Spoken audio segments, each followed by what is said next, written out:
I was always interested in law.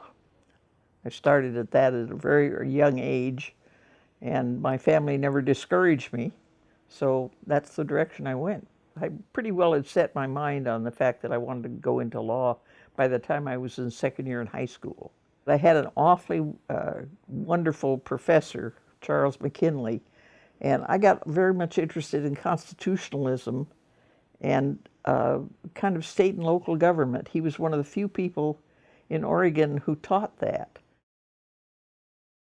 I came up on over Christmas for family Christmas and did the interview on Sunday on the weekend at the Capitol building, and it was I had to meet. It was Sam Haley was the legislative counsel. It was a ringside seat, although I didn't know how ringside when I was applying for it.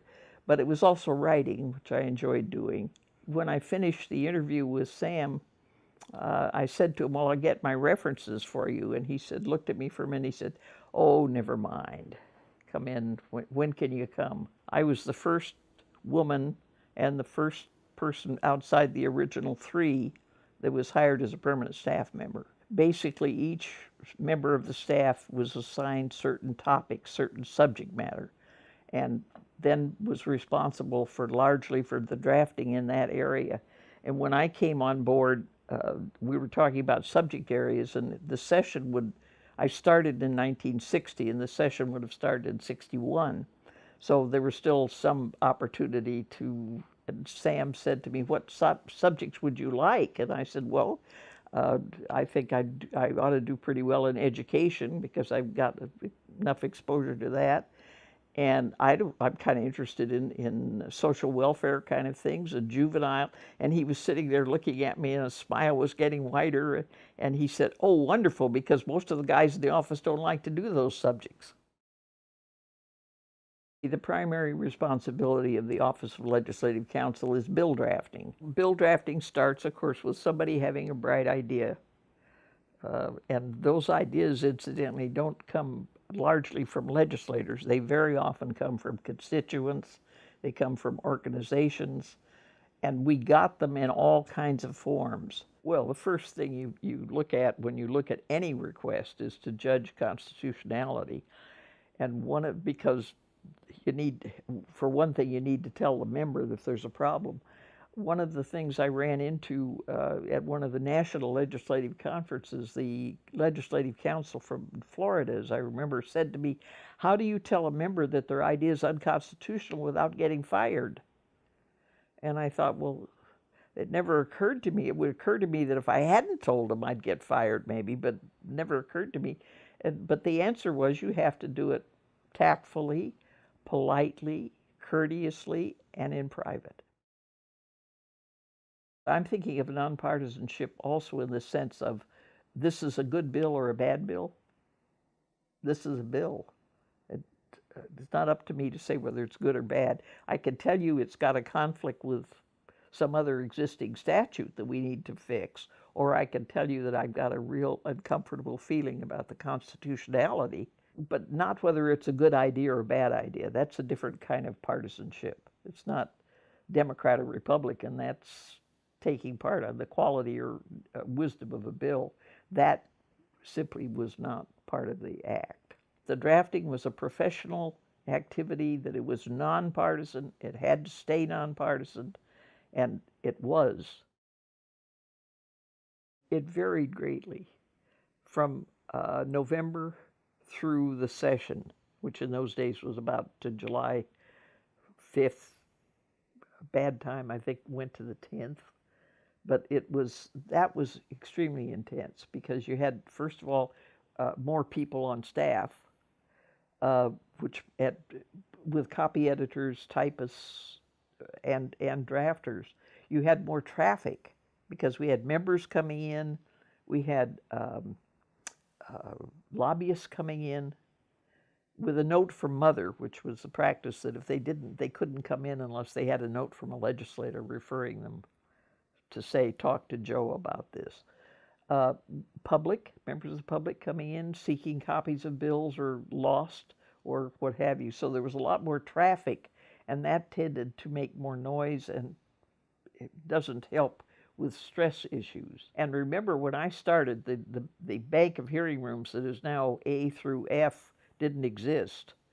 The hearing rooms were, some of them up on the 4th floor behind the Senate chambers. The hearing room was about as big as this living room, and probably not this big. So you had to run out, up the elevator, down the hall, around the corner. So there was a lot of physical activity as well as simply the demands of the job. The stress was fine, but so was the excitement. It was fun. And then there was kind of that drop off. Somebody apparently observed something about the Legislative Counsel, and did they have any women in the office or something? Some gender comment was made, and the answer was, well, they don't discriminate in that office. After all, they have Kathleen there. I've never been quite sure whether that was a compliment or something else, but anyway, no, that was never a problem, and as far as I know, that never seemed to be an issue with members. I remember a couple of old-time members who were engaged in activities that I think might have, I sensed a kind of, I wish there was a man working on my case, but I think it was because it was maybe an older member who was a farmer, and he knew I was a city girl, kind of thing. But on the other hand, I didn't run into a problem with some of the old cowboys from over in Eastern Oregon.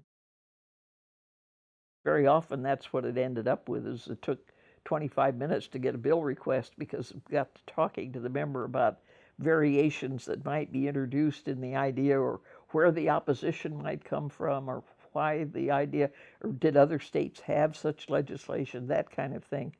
To be a sounding board sometimes, to offer helpful suggestions on how a member could refine his ideas, if that's her ideas, if they needed some talking out.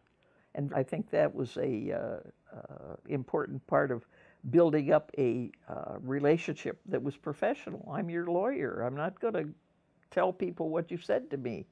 I'm going to treat you as a client. And that was I never had the feeling I ran into a difficulty with building up that kind of relationship with new members. That's what you needed to have as a bill drafter. Not just writing skills, because you certainly needed those, but you also needed that other aspect of representing members, not dealing with them, but representing them. What I did was called a dog and pony show. You stuck these signs on a board, and by doing this, it was steps in enacting a bill. And I did it for everything from third grade classes to graduate students, to AAUW, Chamber of Commerce, lobby groups, interest groups, because it was something to talk about that allowed people to see, kind of not see it in action, but get a picture of what it was. The other thing was school finance. We ended up doing a kind of a dog and pony show on school finance.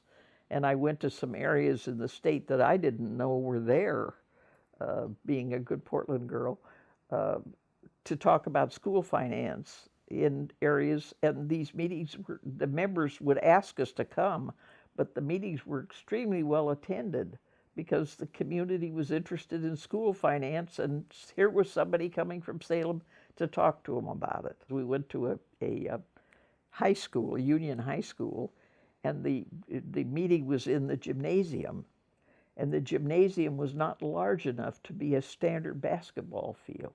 It had the basketball court, but it wasn't large enough to be, so they weren't allowed to play any of their games at home. And what they wanted from the state was some help so that they could have a gymnasium that would be big enough so they could have the basketball games at home. Well, how would you ever know that unless you went to talk to people?